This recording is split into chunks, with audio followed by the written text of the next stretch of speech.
누가복음 21장 말씀인데요.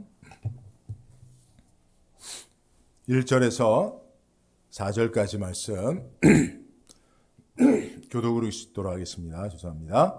예수께서 눈을 들어 부자들이 연복궤에 헌금 넣는 것을 보시고 가라사대 내가 참으로 너희에게 말하노니 이 가난한 과부가 모든 사람보다 많이 넣었도다. 풍족한 중에서 헌금을 넣었거니와 이 과부는 그 구차한 중에서 자기 있는 바 생활비 전부를 넣었느니라 하시니라. 아멘. 할렐루야. 예, 오늘은 과부의 두 렙돈, 그 두 렙돈이 주는 가르침과 교훈에 대해서 함께 생각해 보도록 하겠습니다. 자, 여러분들 한번 질문해 볼게요. 이 말씀을 처음 듣는 분 한번 손 들어보세요. 이 과부의 두 렙돈의 헌금 이야기를 처음 듣는 분, 예, 없지요. 그죠? 예. 아마도 처음 듣는 분이 아마 우리 그 자매님 한 분 정도 처음 들을 수 있으실 것 같고, 나머지 분들은 아마 여러 번 들으셨을 거예요. 그죠? 익히 알고 계시죠? 예수님께서 성전 연복궤 옆에 서셔서 사람들이 연보가 이 헌금이거든요. 헌금 드리는 것을 보시고 많은 부자들이 많은 헌금을 하는 것보다 한 가난한 과부가 두 렙돈, 동전 두 개예요. 1,000원 정도, 그러니까 500원짜리 두 개 정도 이렇게 헌금하는 것 보시고 누구보다도 많이 넣었도다, 많이 헌금했다, 생활비 전부를 헌금했다 라고 칭찬하신 그 내용이거든요. 이 내용 여러분 잘 아시고 설교 많이 들으셨을 거예요. 그래서 오늘도 목사님이 부활절 앞두고 부활절 헌금 많이 내라고 이 본문으로 설교하시는구나 라고 여러분들 지레 짐작하고 계시는 분들도 한두 분 계시죠. 그죠? 근데 여러분, 오늘 여러분들이 가지고 있는 오늘 본문에 대한 선입견을 다 내려놓으십시오. 그리고 여러분들이 정말 주님이 기뻐하신 것이 무엇인가? 여러분, 지금 주님은 십자가를 지시고 죽으시기 위해서 예루살렘 성에 입성하여 한 주간을 보내는 고난 주간에 있었던 일이에요. 그래서 여러분, 이때에 대제사장들과 서기관들과 뭐 바리새인과 사두개인들 이런 사람들이 다 예수님을 잡아 죽이려고 했어요. 저 예수를 어떻게 잡아 죽일까 저거? 어떻게 죽여야 속이 시원할까? 저거 그냥 기고만장한 예수 저거. 감히 우리들에게 비판과 판단을 하고 정죄를 해? 저게 무슨 권세로 저런 짓을 하는가? 우리가 한번 본때를 보여줘야지. 이러고 있었어요. 그리고 예수님의 제자들조차도 예수님의 십자가의 의미를 알지 못하고 예수님을 이용해서 내가 얼마나 성공할 수 있는가, 내가 어떤 높은 자리에 올라갈 수 있는가 라고 하는 것만 생각했습니다. 많은 사람들도 예수를 통해서 자기들이 원하는 민족적 구원, 해방을 원했어요. 그러니까 사실은 한 사람도 예수님이 십자가를 지고 고난 가운데 죽으시는 일에 참여하는 사람이 없었어요. 예수님을 기쁘시게 할 만한 사람이 하나도 없었습니다. 여러분, 우리가 이제 고난 주간을 많이 보내셨잖아요. 그죠? 여러분, 고난 주간 어떻게 보내셨습니까? 그동안. 어떻게 보내는 것이 고난 주간에 죄송합니다. 고난 주간을 잘 보내는 것일까요? 그래서 저희가 저도 이제 청소년 시절에 고난 주간에는 뭐 일체 외식 같은 것도 하지 말고, 그리고 금식도 하고요. 그죠? 철야기도도 하고 뭐 그랬잖아요. 그죠? 그래서 주님이 우리를 위하여 당하신 고난에 나도 참여해서 어떻게든지 좀 고난스러운 고난 주간을 좀 보내려고 했죠. 맞습니까? 물론 요새는 이제 그런 마음도 별로 없는데, 실제로 여러분 생각해 보세요. 부모님이 우리 때문에, 자식들 때문에 고난을 당하셨어요. 부모님이 당한 어려운 고난은 다 자식들을 위한 거예요. 그러면 부모님을 위하여 부모님이 당하신 고난에 내가 참여함으로 부모님을 기쁘게 하려고, 부모님이 가난해서 공부를 제대로 못 배웠으니 나도 공부 안 해야지. 부모님이 자식들을 위해서 힘들게 아침부터 새벽부터 저녁까지 일했으니 나도 하여튼 힘들고 어려운 일 해야지. 그러면 부모님이 나를 위하여 당하신 고난에 참여함으로 부모님이 기뻐하시지 않겠는가 생각하고 자식들이 고난스러운 삶을 살면, 야, 저놈들이 내가 저놈들을 위해서 고난당한 것처럼 저놈들도 똑같이 고난을 당하니 행복하다 할 부모가 있습니까? 있어요, 없어요? 없지요. 어떻게, 지금 제가 잠깐 생각한 건데, 항상 이렇게 제가 설교하고 하다 보면 나만 앞에서 막 이러고 있는 것 같아요. 여러분들은 점잖하게 대답도 안 하시고 막 너벅이 앉아있는데 나만 막 이러고 있는 것 같아서 혼자 광대가 된 것 같은 느낌인데, 어쨌든 여러분, 그렇게 해서 부모를 기쁘시게 할 수 있습니까? 아니잖아요, 그죠? 부모는 자식을 위해서 고난을 당했어도 자식이 행복하게 잘 살면, 그죠? 그게 부모의 기쁨이에요. 여러분, 예수님 우리 위하여 십자가 지고 고난 당하셨다고 우리도 그 예수님의 고난에 참여한다고 막 금식하고 막 몸을 힘들게 하고, 어느 나라에 가보니까 직접 자기다 막 채찍질 맞고요, 예수님처럼 막 손에 못 받고 막 그래서 주님이 기뻐하시는 게 아니에요. 그죠? 주님이 정말 기뻐하실 만한 것이 무엇인가, 그거를 찾아서 우리가 그것을 통해서 주님을 기쁘시게 할 수 있기를 바라는데요. 고난주간에 주님을 기쁘시게 한, 제가 생각하는 딱 한 사람이 있었어요. 주님을 정말 기쁘시게 한 딱 한 사람. 수많은 사람들, 수많은 제자들이 주님을 옹이하고 둘러싸고 있었지만 주님을 기쁘시게 한 사람은 딱 한 사람이었는데, 누구요? 눈치가 빠르신 분은 알죠. 오늘 본문에 등장하는 한 무명의 과부예요. 두 렙돈, 통전 2개. 여러분, 렙돈 하나는 128분의 1 데나리온이에요. 한 데나리온은 노동자의 하루 품삯, 100불 잡아보면 그 100불의 128분의 1이니까 얼마예요? 128불 합시다. 계산하기 쉽게. 그러면 1불이죠. 그죠? 그러니까 1불도 안 되는 거, 사실은. 1불도 안 되는 거 2개 헌금하는 거예요. 그죠? 그렇다고 해서 오늘 여러분들 2불을 헌금하면 주님이 기뻐하신다, 그렇게 생각하시지 말고, 뭐 그게 중요한 게 아니고요. 주님이 왜 기뻐하셨냐면 생활비 전부를 냈다. 생활비 전부를 냈다. 퍼센테이지 100%를 냈다는 거예요. 그죠?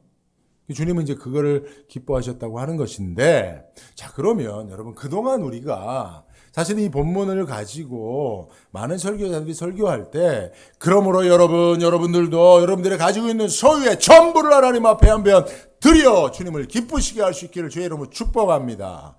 할렐루야. 할렐루야. 아멘을 왜 한 명밖에 안 해? 첫 번째 아멘한 사람이 진심이고요. 두 번째 아멘한 사람들은 따라서 하는 거예요. 아유, 아멘. 그럴 가능성이 있습니다. 그건 아니겠습니다만. 근데 여러분, 그런 설교 많이 들으셨죠, 솔직히. 특별히 목사님들이요, 교회 재정이 좀 부족하거나 또 교회가 좀 큰 재정이 필요할 때 언제입니까? 성전 건축하고 그럴 때, 그죠? 그럴 때 이런 설교하죠. 여러분, 주님을 기쁘시게 하는 헌금은 따로 있습니다. 겉으로는 그럴듯하게, 여러분, 많은 헌금이 중요한 게 아니에요. 자기의 소유를 전부를 드리는 걸 하나님 기뻐하십니다. 이번에 여러분들 인생에 한번 여러분들의 소유를 다 하나님 앞에 드려서 주님을 기쁘시게 하는 그런 절호의 찬스가 왔습니다. 할렐루야. 오늘 여러분, 지갑에 괜히 돈 많이 가져왔어요. 그죠? 전부를 한번, 여러분, 옛날에 그런 적도 있었어요. 여러분, 지금 지갑에 있는 거 전부를 한번 오늘 과부처럼 드려봅시다. 할렐루야. 오늘 한번 해볼까요, 우리? 말 나온 김에?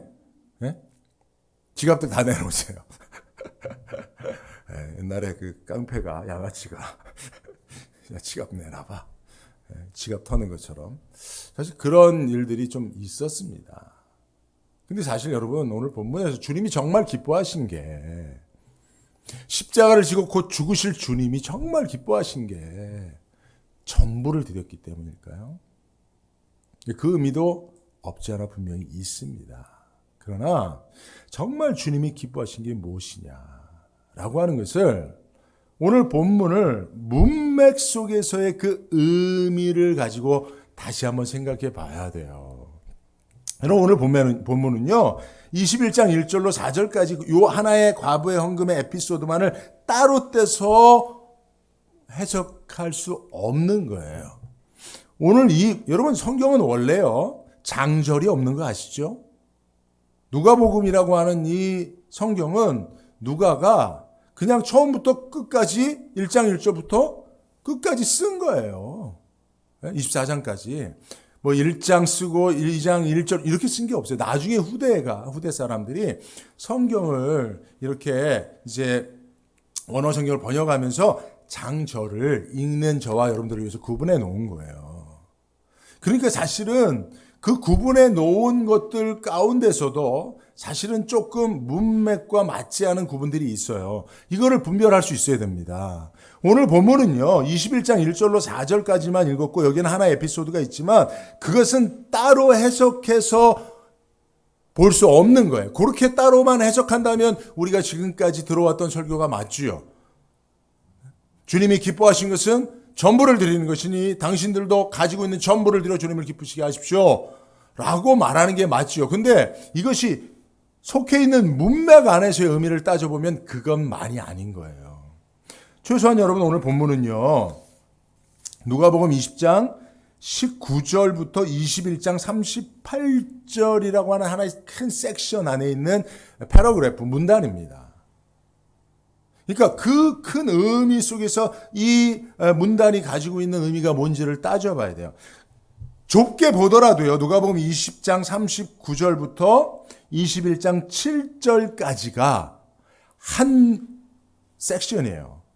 한 문맥입니다. 그래서 여러분 보십시오. 오늘 본문 속에서 주님이 말씀하고 있는 것은요. 사실은 좀 비판적인 이야기예요. 특별히 주님이요. 예루살렘에 들어가셔서 성전을 찾아가셔서 성전을 청결케 하셨죠. 그죠? 성전은 만민이 기도하는 집인데 너희가 강도의 구려를 만들었구나. 강도의 소굴이란 뜻이에요. 구려리. 그래서 예수님께서 그죠? 노끈으로 채찍을 만들어서 휘두르시고 장사하는 자들의 그 상을 엎으시고 난동을 부르셨어요. 주님이 가슴 아프셨던 것은 성전이 타락한 모습 때문이었습니다. 그럼 성전을 누가 강도의 소굴로 만들었습니까? 성전 권력자들이에요.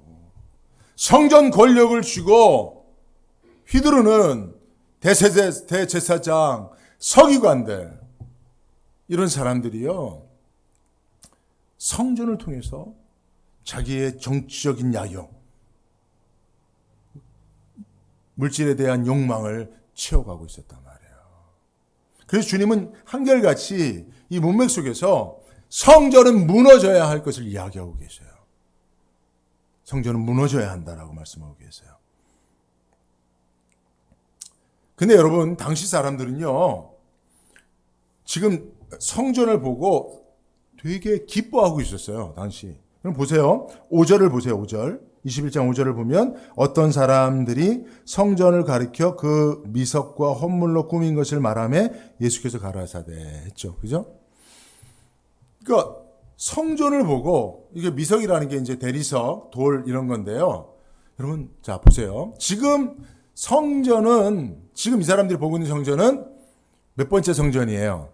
세 번째 성전입니다. 첫 번째 성전은 솔로몬 성전, 두 번째 성전은 스룹바벨 성전, 포로 후에, 세 번째 성전이 이 헤롯 성전인데요. 사실은 규모에 있어서는 이 헤롯 성전이 최고로 크고 웅장합니다. 헤롯 대왕이 BC 20년 전, 20년부터 여러분 원래 헤롯 대왕은요 로마가 유대를 점령하고 로마의 측근이었던 헤롯을 왕으로 세웠어요. 분봉왕으로 세운 거죠. 그죠? 그래서 유대를 통치하게 했어요. 근데 사실은 헤롯은 유대인 출신이 아닙니다. 헤롯은 에돔 출신이에요. 그러니까 신분적인 컴플렉스가 있는 거예요. 그죠? 그러니까 한국 사람이 아닌데 한국 사람이 왕이 됐어요. 그 한국 사람들이 존경하고 따르겠습니까? 안 따르죠. 그러니까 헤롯 대왕은 그게 왕으로서의 컴플렉스예요. 그래서 어떻게 했습니까? 유대인들의 환심을 사기 위해서 성전을, 왜냐하면 로마가 이스라엘을 점령할 때 성전이 많이 망가졌거든요. 그래서 성전을 재건하기 시작했어요. 그래서 BC 20년경부터 헤롯 대왕은 원래 BC 37년부터 AD 4년까지 통치하는 왕인데 자기가 통치하고 얼마 안 있어서 이제 성전을 건축하기 시작했습니다. 그렇게 건축된 성전이 완공된 게 AD 64년에 무려 84년 동안 성전이 지어졌어요. 그만큼 성전은 화려하고 웅장하게 지어졌습니다. 어떤 이의 말로는 15층 높이로 성전이 지어졌고요. 돌 하나가 12m나 되는 돌들이. 여러분 당시에는요 건축은 다 흙 이겨서 흙벽돌로 건축하는 거예요. 돌로 하는 건축이 없습니다. 근데 이 성전은 어마어마하게 큰 돌들이 대리석들이 사용됐어요. 무려 100톤이나 되는 돌들을 쌓아서 성전을 지었습니다. 그러니까 사람들이 볼 때마다 와, 이야 우리 유대인의 자랑, 우리 이스라엘의 자랑. 하나님 임재하시는 성전이 저렇게 크고 화려하고 웅장하게 지어지고 있으니 이야 예수님 보십시오 하고 자랑하고 있는 거예요. 근데 예수님 뭐라고 말씀하십니까? 너희 보는 이것들이 날이 이르면 돌 하나도 돌 위에 남기 다 무너뜨려지리라. 다 무너지리라. 다 무너뜨려지리라. 주님이 이렇게 말씀하고 계시는 거예요. 왜 그러면 주님은 성전이 무너져야만 한다고 했습니까? 이제 지어져 가고 있는 성전인데 오랜 세월을 짓고 있는 성전인데 주님은 그 성전이 무너질 것을 먼저 말씀하고 계세요. 사실 주님의 말씀처럼요. AD 64년에 성전이 완공되고 6년이 안 가서 AD 70년에 로마의 디도 장군, 로마 군대에 의해서 성전이 완전히 불태워져 버립니다. 주님의 말씀이 성취되죠. 그럼 왜 주님은 성전이 무너져야 할 것을 말씀하십니까? 바로 그 성전을 하나님이 임재하셔서 영광을 받으시고 예배를 받으시는 거룩한 만민이 기도하는 집이 아닌 성전 기득권자들이 자기 기득권을 유지하기 위해서 일반 백성들의 가산을 착취하는 현장으로 변질시켰기 때문에 그렇습니다. 그것이 당시의 성전이었어요. 주님이 바라보시는 성전이었습니다. 그 가운데 가장 주님을 마음 아프게 했던 자들이 서기관들이에요. 서기관들은 율법 교사들이에요. 그러니까 하나님의 말씀을 해석하고 가르치고 그리고 그 종교적 전통을 만들어서 이스라엘 백성들로 하여금 지키게 하는 자들이에요. 근데 그들이 사실은 재판관의 역할도 했거든요. 근데 그들이 올바른 재판을 하지 않았어요. 하나님의 말씀을 왜곡시켰어요. 자기들이 원하는 대로 하나님의 말씀을 사용하고 이용했습니다. 그래서 여러분 오늘 본문 이전에 있는 20장 39절부터 서기관이 등장하기 시작합니다.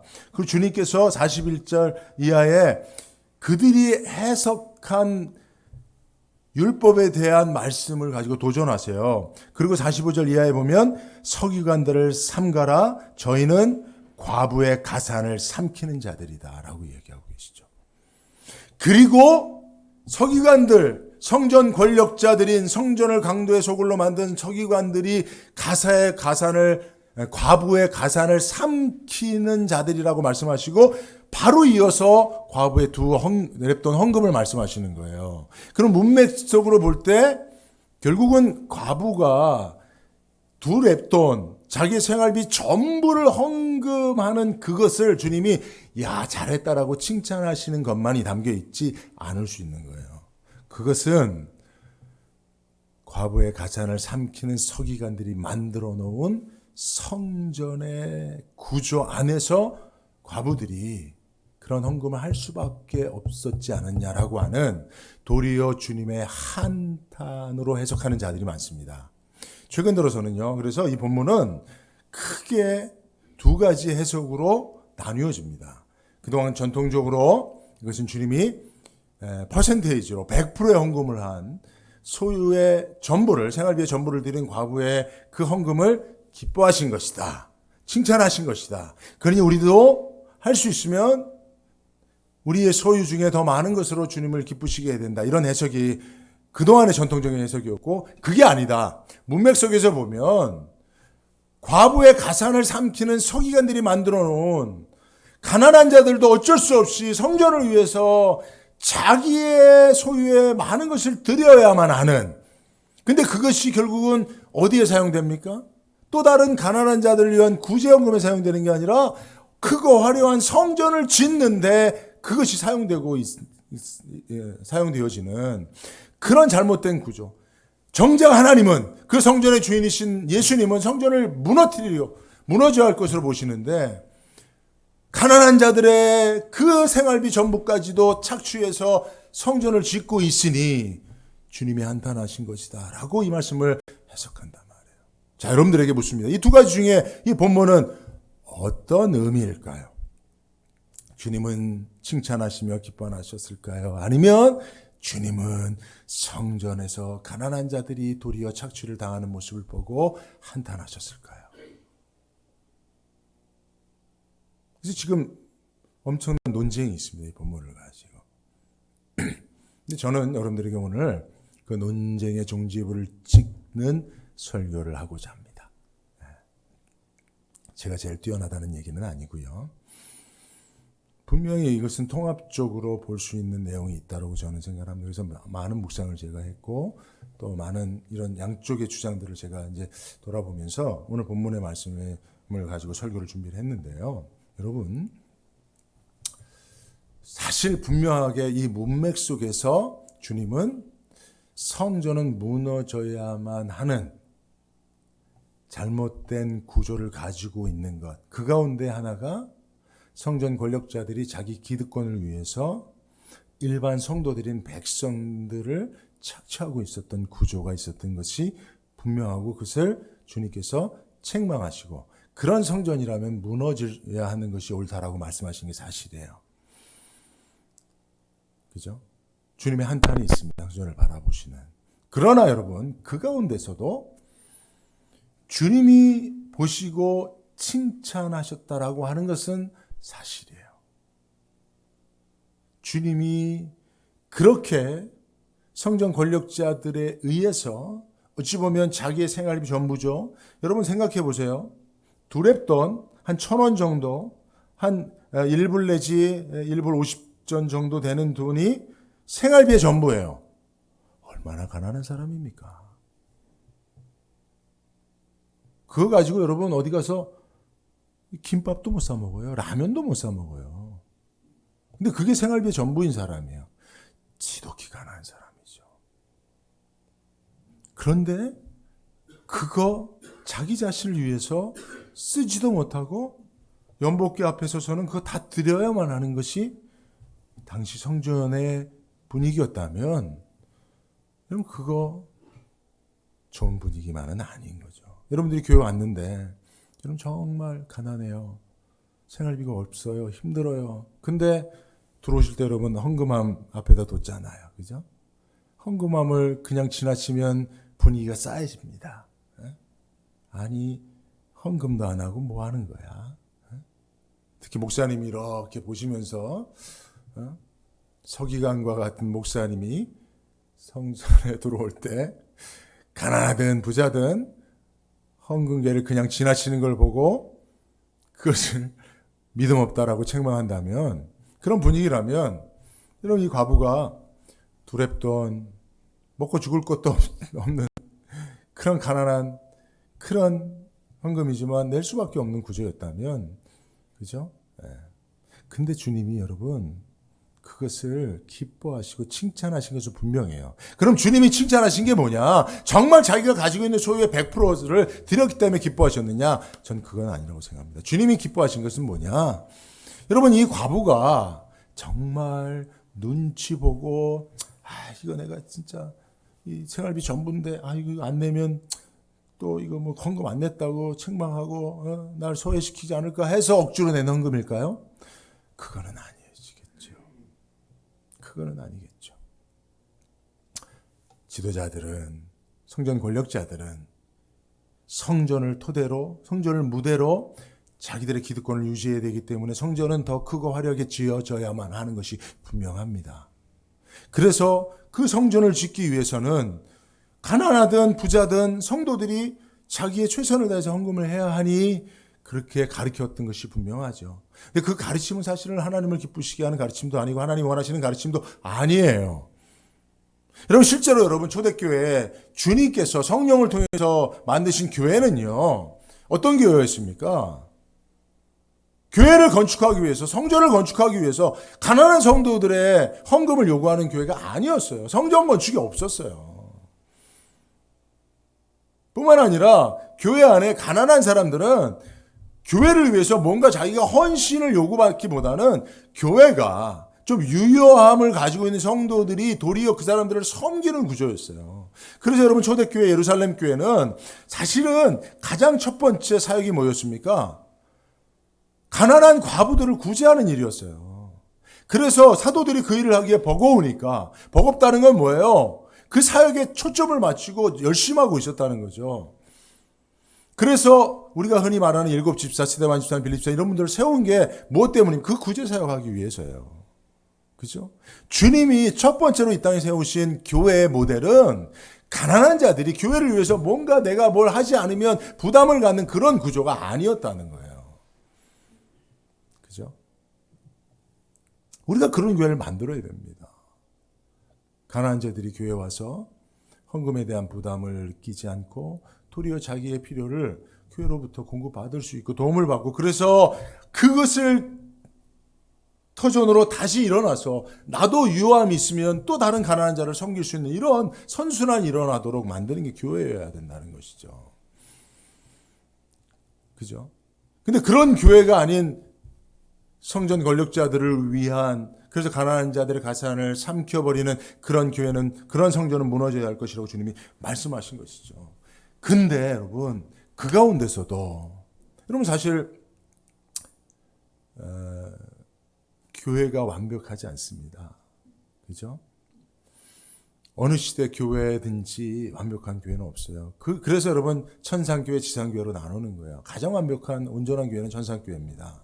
지상에 있는 모든 교회는 완벽하지 않습니다. 여러분 뭐 우리 교회가 좋다고 자랑하는 분들 많은데, 여러분 교회는 다 성전 권력자들이 있어요. 성전 기득권층들이 있어요. 성전은 다 자기의 이익을 위해서, 비즈니스를 위해서 다니는 사람들이 다 존재하게 되어 있습니다. 어느 교회나 마찬가지입니다. 그러나 그래서 무너져야만 하는 성전이지만 그 가운데서 주님을 기쁘시게 하는 이런 과부와 같은 순전한 믿음을 가진 사람들이 있다는 거예요. 서기관들이 말씀을 왜곡시켜서 그들의 가난함에도 불구하고 하나님 변신해야 되는 구조를 만들었지만, 그럼에도 불구하고 그들은 하나님만 바라보고 하나님 앞에 순전한 믿음으로 헌금한 거죠. 그죠? 주님은 그걸 보신 거죠. 네? 아유, 내가 두랩돈밖에 없는데 이것도 안 드리면 내가 눈치 보고, 아유, 내가 성전에 출입도 못하니 하고 드린 게 아니고, 서기관의 말씀이, 가르침이 하나님의 말씀인 줄로 믿는 거예요. 교회는요, 목사가 설교하면 그게 무조건 하나님의 말씀인 줄로 믿는 거예요. 여러분, 전에도 여러분들이 이 말씀, 여러분 과부의 두랩돈 생활비 전부를 드린 것을 주님이 기뻐하셨으니 여러분들이 전부를 드립시오 하면 여러분들이 그게 진실인 줄로 알고, 그게 정말 주님을 기쁘시게 하는 것인 줄 알고 여러분들 주머니 돈, 쌈짓돈 다 털어본 적이 있잖아요. 저도 기도원 가서 그런 적이 있다니까요. 친구 교회 부흥회 한다고 갔다가 주머니 털려온 적이 여러 번 있다니까요. 근데 그때 여러분, 그것을 전한 이는 혹 어떤 목적과 의도가 있어서 그렇게 말씀을 왜곡했을 지언정, 그 말씀을 들었던 저는 순전한 마음으로 드리는 거죠. 그런 말씀 앞에선 여러분들은 과부와 같은 순전한 마음으로 드리는 거죠. 주님이 보신 게 그거예요. 그래서 여러분, 이 성전은 무너져야 할 것이라고 주님이 말씀하셨지만 주님은 그 말씀을 선포하시는 가운데 자기 자신의 몸으로 세울 성전을 준비하고 계신 거죠. 이제 누구를 위해서요? 여러분 하나님이 성전이 필요합니까? 하나님이 교회가 필요합니까? 아니요. 솔로몬 성전도 하나님을 위해서 지어진 게 아니에요, 여러분. 그거 잘 아셔야 됩니다. 오해하지 마십시오. 여러분, 하나님 영광을 위해서 교회가 존재하는 거 아니에요. 여러분, 교회가 없다고 하나님 영광 못 받으십니까? 영광은요, 없는 영광을 만들어 드리는 게 아니라 하나님은 원래 영광스러운 분이에요. 하나님은 그냥 스스로 영광스러운 분이에요. 근데 그 영광을 하나님 앞에 돌리도록 우리에게 기회를 주신 거죠. 그게 감사한 것이죠. 그럼 우리가 하나님 앞에 영광 돌리지 않으면 하나님이 영광 되지 않습니까? 아니에요. 돌들도 나무들도 새들도 하나님께 영광을 돌릴 수 있어요. 성전이요, 교회가요, 여러분 하나님 위해서 존재한다고 생각하지 마세요. 여러분들 하나님의 영광을 위해서 교회 다닌다고 생각하지 마세요. 철저하게 우리들을 위해서 하나님이 만드신 게 성전이에요. 솔로몬도 성전 짓고 그랬어요. 하늘의 하늘이라도 하나님을 그곳에 거하게 할 수 없거든 우리가 손으로 만든 성전에 하나님이 거하실 수 있겠습니까? 아니에요. 하나님, 이것은 하나님을 위한 집이 아니라 우리들을 위한 것입니다. 우리가 이곳에서 기도하면 하나님, 이곳에서 드리는 기도를 주님께서 응답하신다고 약속이 있는 장소로 이 성전을 주님 인정해 주세요라고 하는 것뿐입니다. 그런데 그 성전을 하나님을 위해서도 아니고 자기들의 욕망을 위해서 가난한 자들을 착취하는 구조로 만들었으니 그 성전은 무너져야 한다고 생각하신 거죠. 근데 그런 주님이 성전을 허물라 내가 3일 만에 다시 세우리라고 말씀하셨어요. 그 성전은 주님의 몸된 교회를 말하는 거예요. 주님의 피값 주고 사신 오늘날의 교회를 말하는 겁니다. 주님이 누구를 위해서 그 교회를 세우시기 위해서 십자가를 지고 살과 살을 찌고 피를 흘리셨습니까? 바로 이 과부 한 사람, 이런 사람들을 위해서예요. 여러분, 오늘날 교회도요, 저같이 그럴듯한 목사를 위해서 존재되는 게 아니에요. 하나님이 교회를 교회되게 하시는 일에, 교회를 붙잡아 주시는 일에, 남가주 안디옥 교회를 붙잡아 주시는 그 주님의 그 역사는요, 이런 한 과부 같은 강단에 선포되는 말씀이 혹 잘못된 말씀이라도 내가 그 말씀 듣고 순전한 믿음으로 순종하려고 하는, 그래서 어떻게 해야 되지 말씀대로 살아보고자 하는 그런 과부와 같은, 가난한 한 무명의 과부와 같은 그 믿음을 주님이 보시는 거예요. 여러분, 인류 역사를 보십시오. 정치 지도자들이, 그 시대의 영웅들이 그 인류 역사를 존재케 했습니까? 아니에요. 여러분, 우리나라 현대사도 보십시오.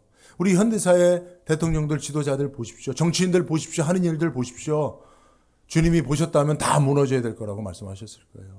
그럼에도 불구하고 여러분, 이 나라가, 우리 대한민국 또한 대한민국이 하나님의 축복을 받고 부흥하고 번영한 이유가 무엇입니까? 그 가운데 정말 주님이 기쁘게 보시는 민초들이 있었기 때문에 그래요.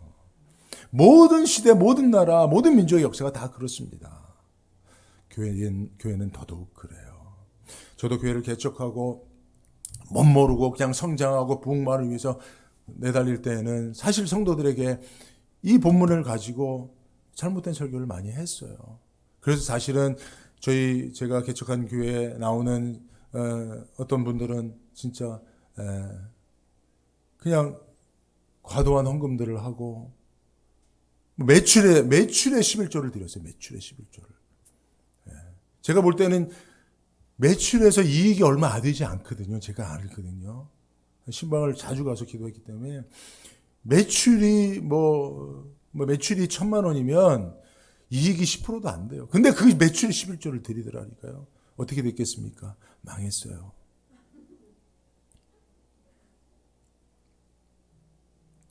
근데 저는 그때 잘 몰랐어요. 그 하나님 기뻐하시고 하나님 축복하신다고 생각했어요. 근데 망했습니다. 사업은 망했을지 모르지만, 그래서 사실은 어찌 보면 저희 교회는 부흥하고 성장하고 개척하고 난 이후에 그렇게 건축도 하고 했지만, 저는 그래서 하나님이 개척 목사 내가 밤낮으로 기도하고 막 귀신을 내어 쫓고 막 능력을 행하고 열심히 전도하고 하니까 하나님이 나를 통해서 교회를 부흥시키구나 생각하고 교만했지만, 사실은 돌아보니까요, 하나님이 나 때문에 교회를 무너뜨리고 싶었지만 그런 부족한 목사가 가르친 말씀이 하나님의 말씀인 줄 알고 힘에 지나지만 기쁨으로 하나님 앞에 순종했던 그 사람들 때문에 하나님 교회를 붙잡고 계셨던 거더라고요. 지금까지 우리 남로자 안디옥 교회가 여기까지 올 수 있었던 것은 다 그런 거예요. 여러분들 정말 순전한 믿음을 가지고 말씀 앞에 그죠? 어떻게 하든지 내가 늘 어떻게 보면 하나님이 원하는 것보다 더 많이 헌신하고 있으면서도 불구하고 내가 늘 부족하고 더 많이 드려야 되는데 전보를 못 드리는 것에 가슴 아파하는 그런 순전하다 못해 순진무구한 여러분들 때문에 주님이 교회를 붙잡고 계시는 거예요. 그죠? 그래서 제가 오늘 이 말씀을 보면서 그렇구나. 우리가 정말 주님을 기쁘시게 하는 게 다른 게 아니구나. 저도 사실은 구조적으로 또 사회적으로 뭐 여러 가지 그런 것에 그런 구조적인 악에 가슴 아파하고 비판적으로 그렇게 많이 생각하고 말해왔던 자인데요. 네, 여러분 맞습니다. 우리가 몸담고 살아가는 모든 공동체는 다 타락하고 그 안에는 구조적 비리가 있습니다. 그러나 그 구조적인 악을 비판하고 그것을 뿌리째 뽑아 변화를 시키려고 하는, 개혁을 시키려고 하는 노력도 중요하지만 하나님을 기쁘시게 하는 그 안에서의, 그 공동체 안에서의 우리의 순전한 믿음의 고백들이 더 중요하다는 사실을 여러분 꼭 기억하시고, 여러분 주님의 축복은 모든 것이 다 완벽하고 주님이 원하시는 대로 모든 구조가 다 퍼펙트해서가 아니라 그런 무너질 수밖에 없는 구조 속에서도 단 한 사람, 그죠? 여러분 예루살렘 성이 무너져야만 하는 타락한 그 시대에 하나님께서 예레미야 선지자에게 뭐라고 말씀하셨어요?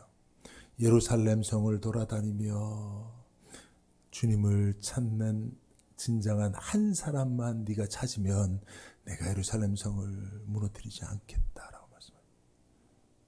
소돔과 고모라를 심판하시고자 작정하셨던 하나님께서 아브라함의 기도를 들으시고, 그죠? 10사람만, 네가 10사람만 찾으면. 근데 사실은 아브라함이 한 사람만이라도 했으면 주님이 그 말씀도 들으셨을 거예요. 그죠? 그러니까 여러분, 우리 교회도요, 코로나로 어렵고 재정적으로 어렵고 성도들이 흩어져서 잘 모이지 않는 가운데 있어요. 무너질 수도 있다, 망할 수도 있다는 그런 두려움도 있습니다. 그러나 여러분, 교회는 주님 붙잡고 계십니다. 주님이 곧 촛대를 옮기지 않는 한 교회는 절대로 그 무엇으로부터 망하지 않습니다. 그 누구도 교회를 무너뜨릴 수 없습니다. 특별히 여러분들 가운데 이 과부와 같은 순전한 믿음을 가지고 문제가 많은 교회지만 내 순전한 믿음을 주님께 드려 주님을 기쁘시게 할 마음만 있는 한 사람만 있다면 교회는 주님의 빚값으로 다시 세워질 수 있다는 사실을 꼭 기억할 수 있기를 주의 이름으로 축복합니다. 기도합니다. 거룩하신 하나님 감사합니다. 지금까지 우리 교회를 축복하시고 그 오른손으로 붙잡아 어려운 고비고비마다 넘어가게 하신 것은 우리 교회 안에 지금도 주님을 기쁘시게 하는 순전한 과부와 같은 믿음을 가진 성도들의 작은 헌신을 보셨기 때문인 줄로 믿습니다. 코로나로 교회가 어렵고 다시 회복되어져 가야 할 많은 부분들이 있지만 우리가 소망을 잃어버리지 않는 것은 여전히 주님을 기쁘시게 하는 한 과부와 같은 순전한 믿음의 성도들이 이곳에서 하나님을 예배하고 있기 때문인 줄로 믿습니다. 주여 그들을 바라보시고 다시 한번 은혜를 주시고 축복하시고 내가 그런 믿음을 가진 자로 주님을 기쁘시게 하게 하여 주옵소서. 예수님의 이름으로 기도드리옵나이다. 아멘.